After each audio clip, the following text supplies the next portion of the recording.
Okay, people. Joel Benjamin 528, aka Big Money Benjamin. Salute to the international audience. Salute to the domestic. Let's get started. Not keeping y'all here very long at all. Now, one of the things I made sure I told y'all to get a big enough one. Don't be a brokey. Don't be cheap. Get yourself a Faraday bag. Okay? This one is by Mission Darkness. I don't get paid to promote this. I just want y'all to have the best. Alright? See here how it look inside. Cyber attacks is on the rise. This financial system is going to crash, and it's going to crash on purpose. They're going to bring it down. Don't believe me? Klaus Schwab from the World Economic Forum is talking about a cyber pandemic. As you already know, I mentioned it many times before. Now, I'm going to show you some things. Let me just make sure I pull it up for you. Y'all aware that Finland? And when you those are going live. Are you aware that Finland just got hacked, people? I'm showing you this because I don't believe a lot of you know how dire, how extreme this is. Again, when I do these live streams, I don't get a lot of views, I don't get a lot of comments, but sooner or later, these live streams that I do are going to be like gold. I constantly tell you, get your crypto off these exchanges and get your money out the bank. I don't know how much times I'm going to say it. So, Finland hit by cyber attack. Airspace breach as NATO bid weighed. Cyber attack toppled ministries, websites, some other services. Russian state airplane may have breached Finnish airspace. Why don't they just say Finland airspace? Anyway, yeah, it's going to get real, people. It's coming to America. They're going to look to blame Russia. They're going to look to blame solar flares. I showed you the last time how there's many solar flares on the way. If you are in crypto, you should get yourself a decent wallet and a Nano Ledger X. You need to start making preparations for when this happens, when there is a blackout, when everything goes dark. You and your children could starve. You do not want that. People be like, I take a dark approach on things. Hey, I'm just giving you the truth. Hey, I'm just a messenger. Don't get mad at me. So, this breach happened, okay?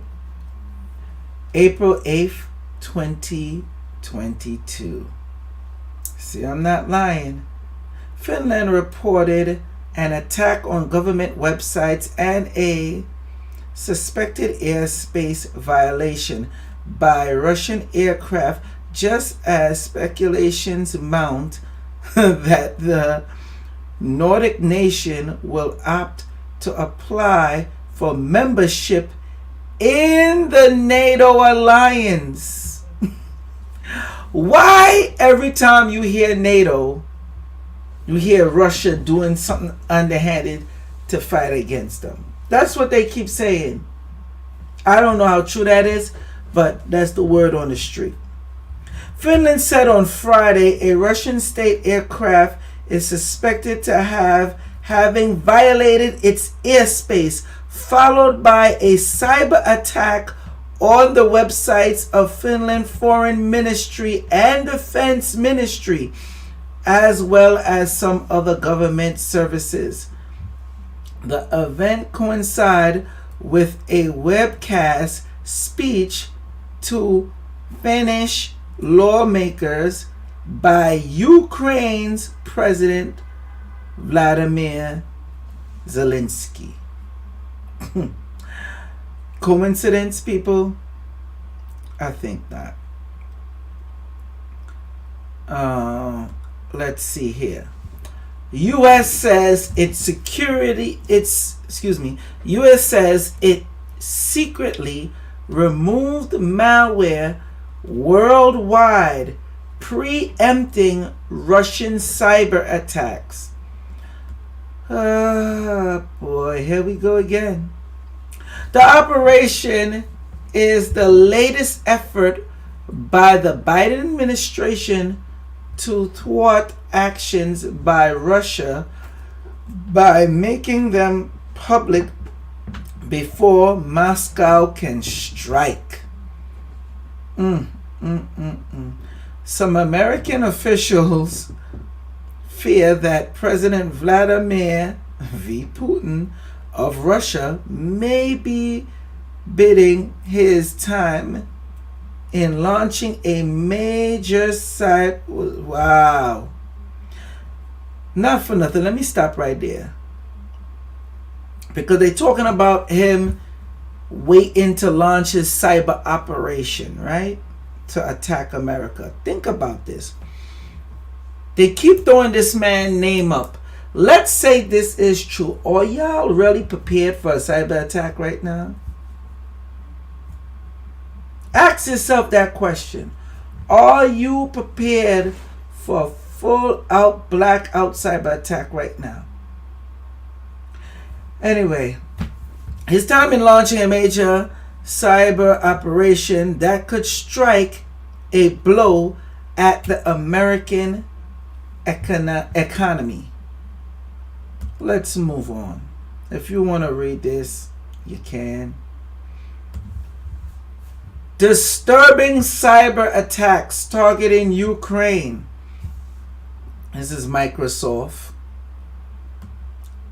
Like, they didn't expect this to happen. This is all this week, by the way.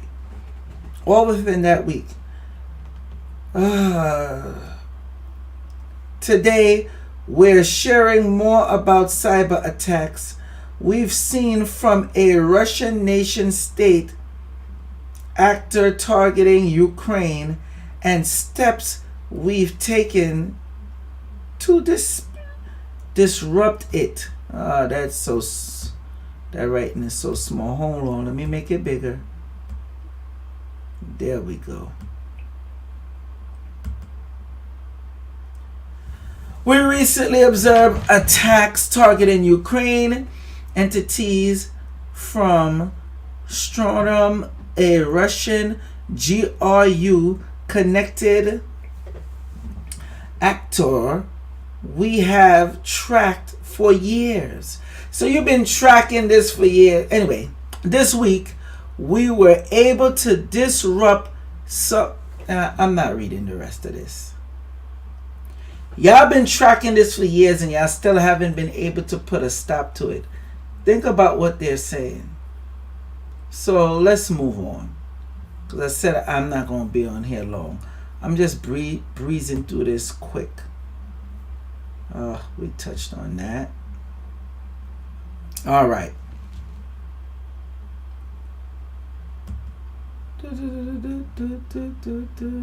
Let's see here.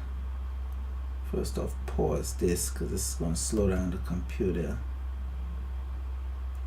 As Biden warns of a Russian cyber attack, what are the precedents? Here's what happens when a major oil pipeline was hacked last year. I'm going to play some of this video just so y'all can get some context. Kirsten, I wanted to ask you about a couple of things you're doing at CISA. In August, you launched a Joint Cyber Defense Collaborative, JCDC, another acronym, love it, which is a public-private cyber defense initiative. You've enlisted Amazon, Google, Microsoft, and other companies to be involved. How's that going to work? You hear how much companies he enlisted to be involved, right? What are the top objectives for that, and what does that enable you to do that you weren't doing before? So I think for those of us that have been in the space for a long time, we've heard the term public-private partnership a lot, so much that it's lost a lot of meaning. And so what this is doing is sort of taking that approach and turning it on its side, because it's really about operational collaboration. And I've had a lot of thinking around, is this a concept that could have succeeded a few years ago? And I'm not actually sure that it could have, because one of the things that SolarWinds demonstrated was that the private sector has enormous intelligence capability on each of its own companies. All right, now the gist of this, what I'm showing you, is very simple. They're looking to merge government with the private sector. Now, don't get it twisted. The United States of America is a corporation. You don't gotta believe me. You don't gotta take my word for it. Look it up yourself.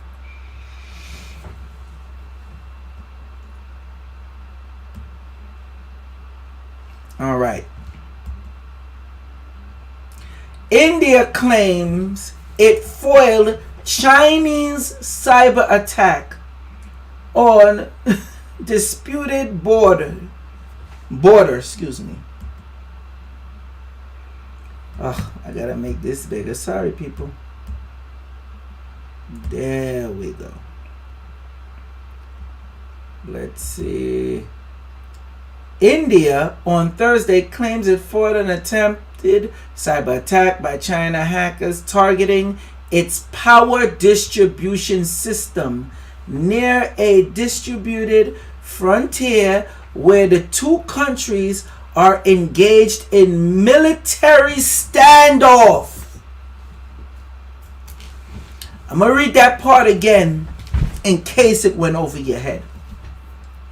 India on Thursday claimed it foiled an attempted cyber attack by China. Hackers targeting its power distribution system near a disputed frontier where the two countries are engaged in a military standoff. Think about that, people. Did you even fathom or know that India and China got some type of beef? And why every time you're hearing about the cyber attack, they're making sure they attack the energy? Ties between the world's two most populous nations are at a low ebb, after a deadly skirmish in the Himalayan region of Ladakh, I hope I pronounced that right, that left at least 20 Indian and 4 Chinese soldiers dead in 2020. How are we only now really knowing about this? 2 attempts by Chinese hackers were made to target electricity distribution centers near Ladakh, but were not successful. Power Minister R.K. Singh told reporters in New Delhi.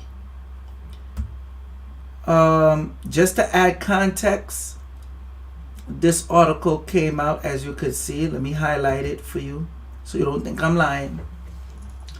April 8th, 2022. So, I know some of y'all be thinking I just be trying to fearmonger. And I'm not getting to read the comments. I'm sorry. Let me go to the comments. Not much people commenting tonight. Okay. Movado 242 says, I knew about it when it happened, brother. Gotta be on the ball. Okay. So somebody's informed. Salute to you.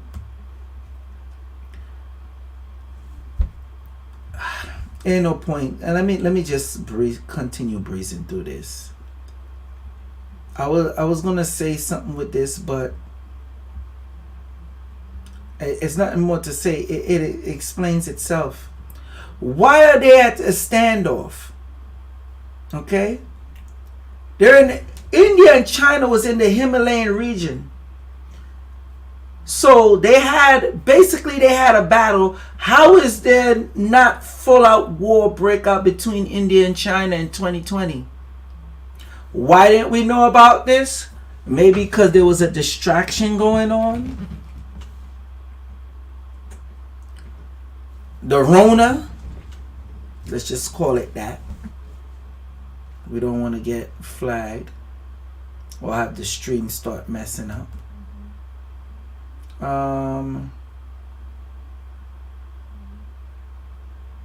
Y'all could read that if y'all feel when y'all ready. I'm just giving you the source. Okay. TransUnion confirms millions impacted by recent cyber attack. Oh, and just so you know, a lot of people was affected by a cyber attack. Over 8 million people, if I'm not mistaken, with Cash App. Just so you know. TransUnion confirmed millions impacted by recent cyber attack.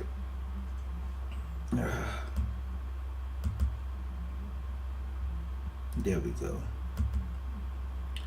TransUnion South Africa has confirmed that at least 3 million consumers and 600,000 businesses were impacted by a recent cyber attack.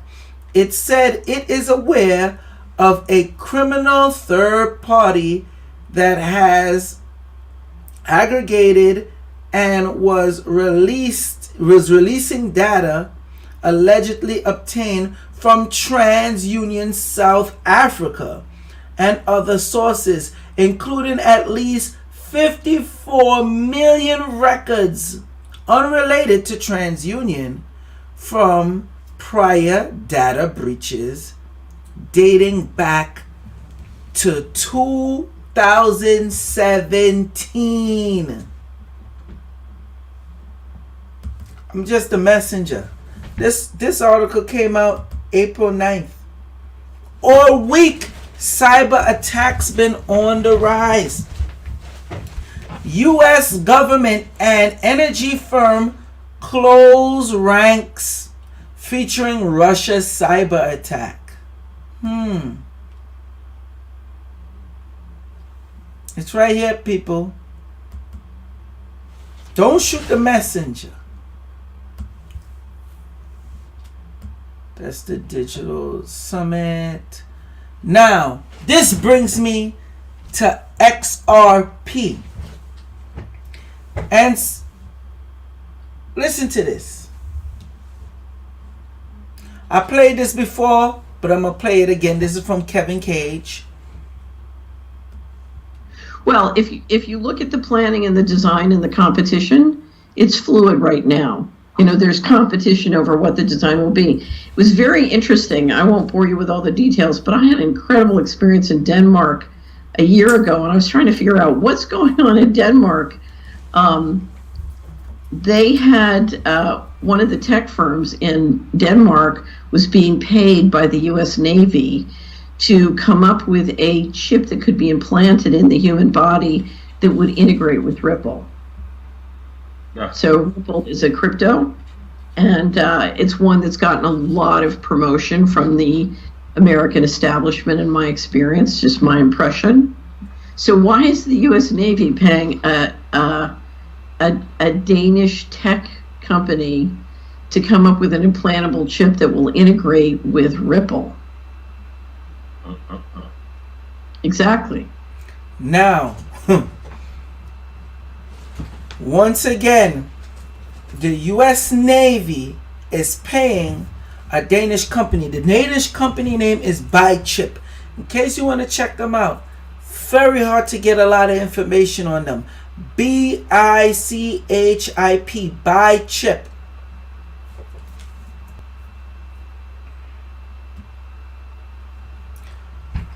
The U.S. Navy been doing a lot when it comes to crypto, and they've been underhand with it. The U.S. Navy awards 1.5 million jet fighter contract to blockchain project. What is going on here? This is since January 13th, 2021. Just to add context to everything I'm saying, let's continue.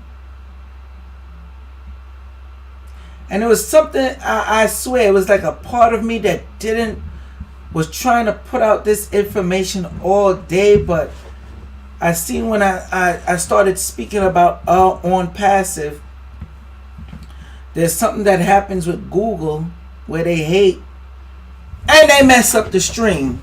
So y'all will get that information on the next one. Here we go again. U.S. Navy chip development will be made possible with Ripple. The U.S. Navy hired a Danish tech company. Hold on once again. There we go. Hired a Danish tech company to help them develop a microchip that will be implanted that will be implantable with the help of the Ripple blockchain. Many in the crypto sphere accuse the San Francisco-based company of being centralized and also collaborating with banks. Now let me stop right there. Funny how everybody was coming down on XRP for collaborating with the banks. But we find out just probably a month now that Ethereum, their cryptocurrency called ETH,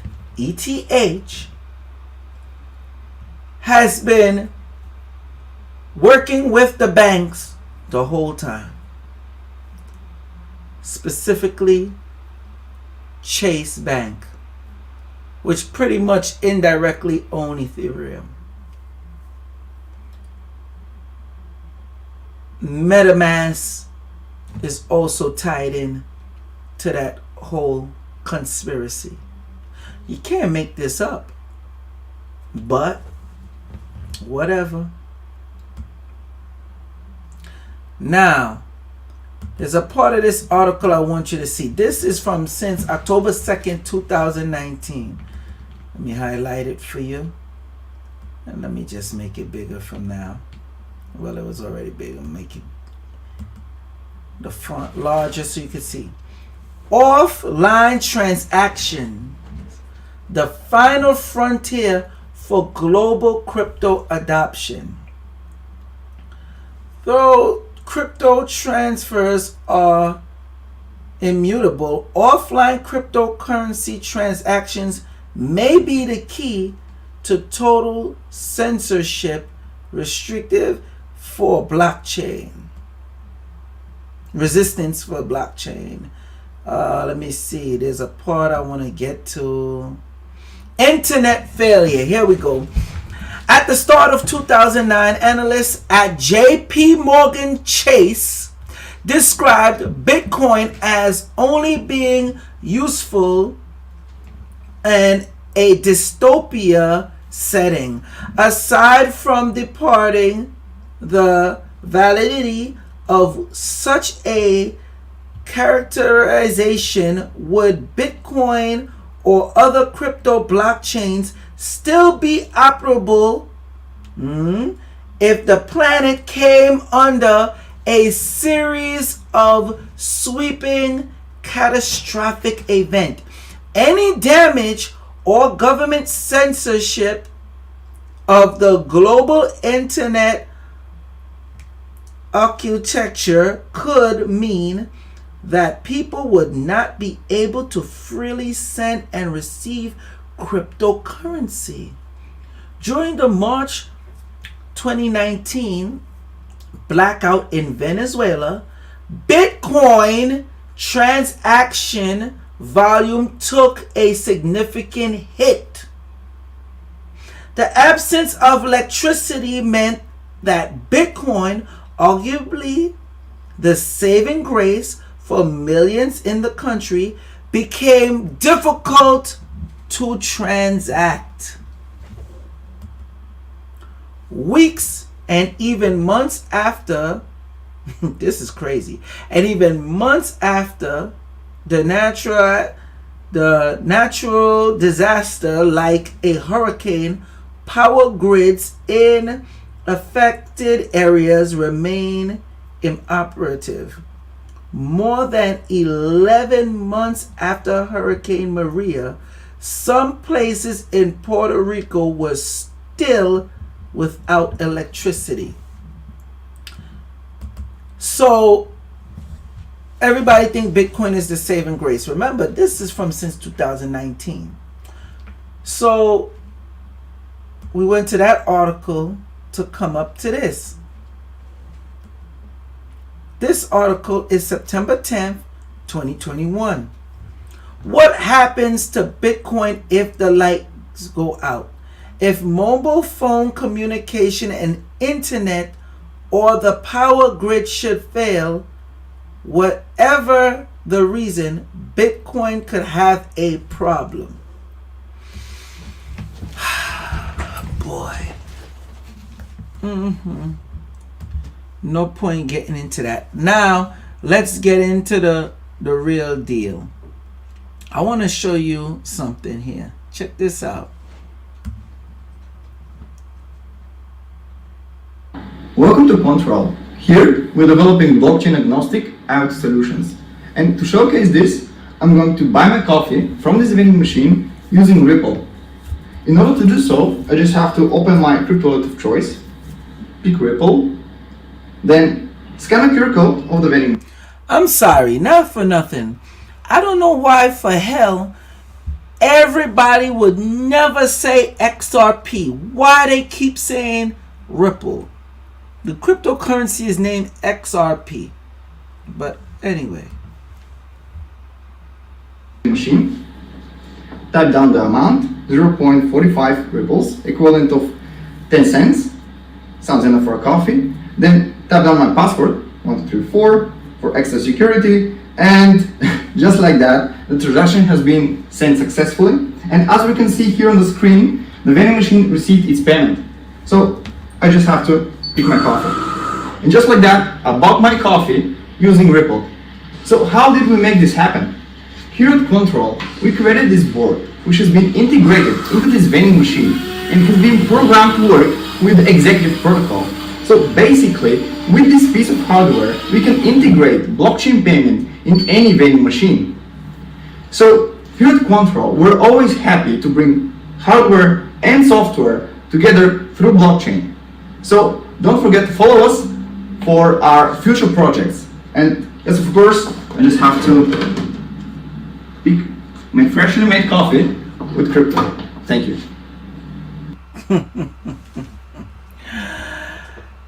So, when the power goes out, what do you think is going to be the main cryptocurrency used? Which one is the only cryptocurrency that will be able to be used? XRP ledger payments could go offline with new proof of payment protocol, which is known as XPOP. Okay, here's the article just so you could see, so you know it exists. proudly showing XPOP proof of payment.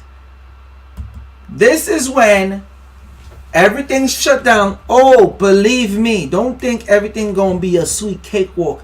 You're still gonna have to pay. Any of y'all that don't have XRP by now, it's a shame. Y'all need to contact me. I'm gonna leave it as that. Moving on. That article was from 2021. Energy Web is starting with Ripple in its bid to make crypto.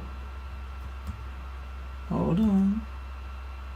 To make crypto probably green. The non-profit. I don't need to go into that. You know, Ripple is a green technology. They're coming at Bitcoin saying it's not green. I don't think I need to go any further on that one. Ripple tackles 78 billion remittance industry in Middle East using new XRP based on demand liquidity program. I'm throwing this in here for a reason. This article was from 2021. Okay? You could see here for yourself when you get time. You could take a read. Now, the UAE, United Arab Emirates, based money transfer firm announces partnership with RippleNet. Look out for Dubai, people. Look out for Dubai. All right? One of their biggest exchange, they're dealing with XRP. Continue. Ripple. Check this out. This is from November 2020. Ripple opens regional office in Dubai following volatile Q3, in case y'all don't know, that's Q3 for XRP. The financial center in one of Dubai's free trade zone acts as an independent regulator with its own judicial system. According to a November 7th announcement, Ripple has established a regional office in Dubai International Financial Center, or DIFC. The blockchain-based payment firm reportedly chose the location for its innovative regulations. The DIFC website states the Special Economic Zone service more than 2,500 companies across the Middle East, Africa, and South Asia as an independent regulator with a proven judicial system. Ripple already has a significant client base in the MENA, Middle East and North Africa. When was this article? 2020, November. Okay? Already been sued. Ripple already been sued then. How are they getting so much power? How are they making so much deals? These are major deals. These are not little drop in the bucket deals. Ripple's XRP is now supported by Dubai's top cryptocurrency exchange. Here it is, people. BitOasis. That's in Dubai. Their biggest exchange. All right. United Arab Emirates. Notice On Passive is looking to do something there too. Check this. Former backed CEO Kelly Loeffler, probably jacked up that name, to help oversee CFTC. That's big. That's huge. Alright? All this is dealing with them looking to strengthen the infrastructure.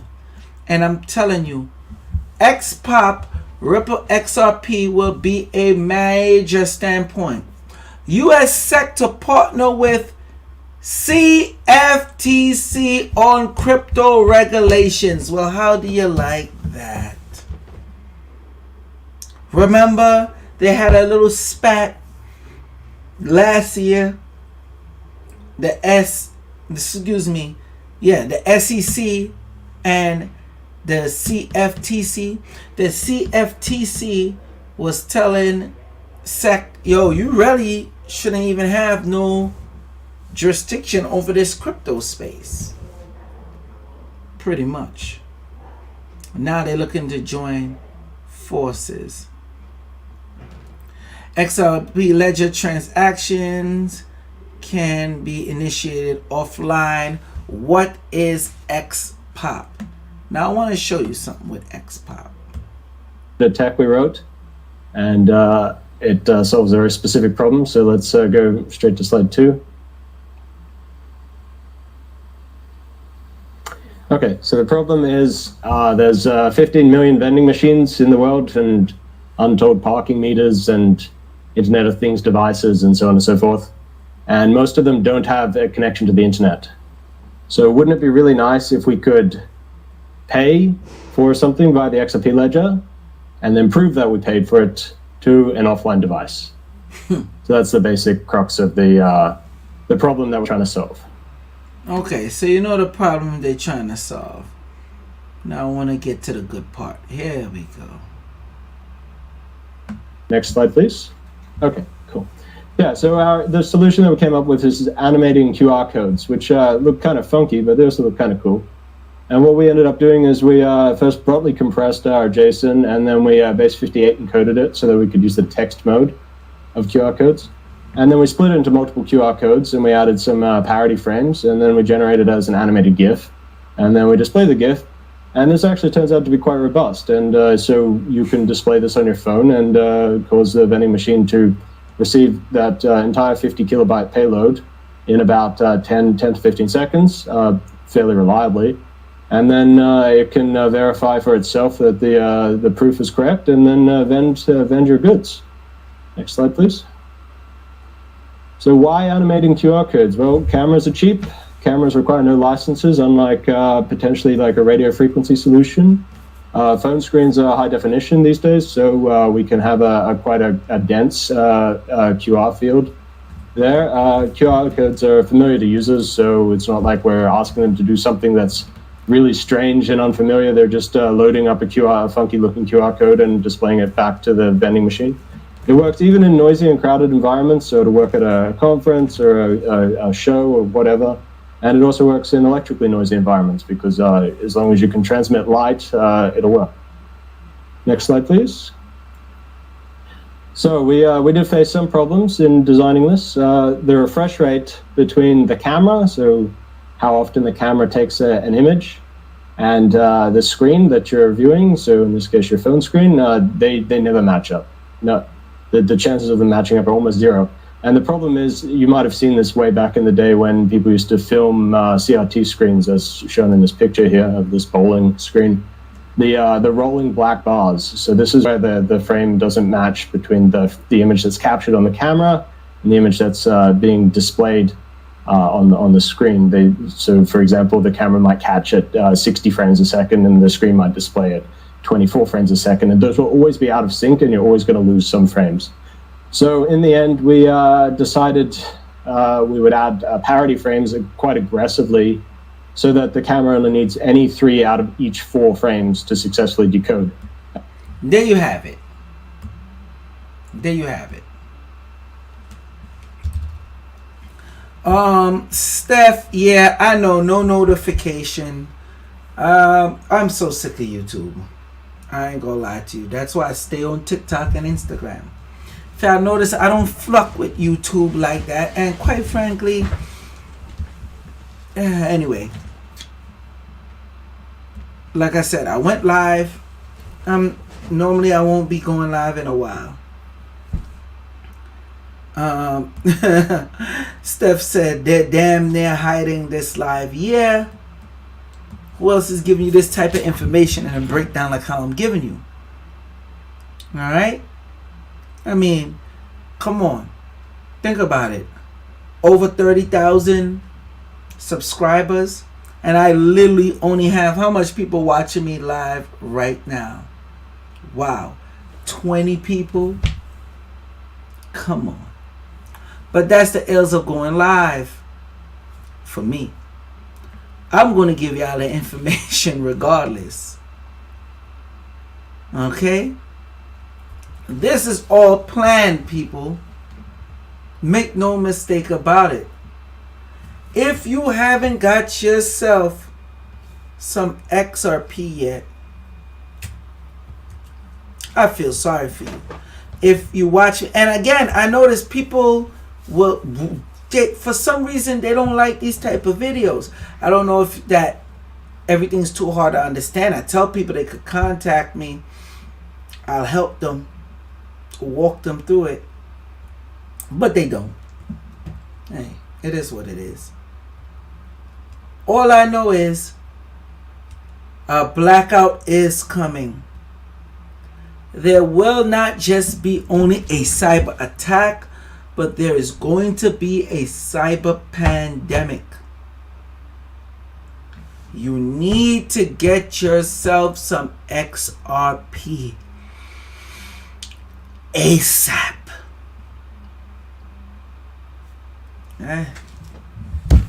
Joel Benjamin 528, aka Big Money Benjamin.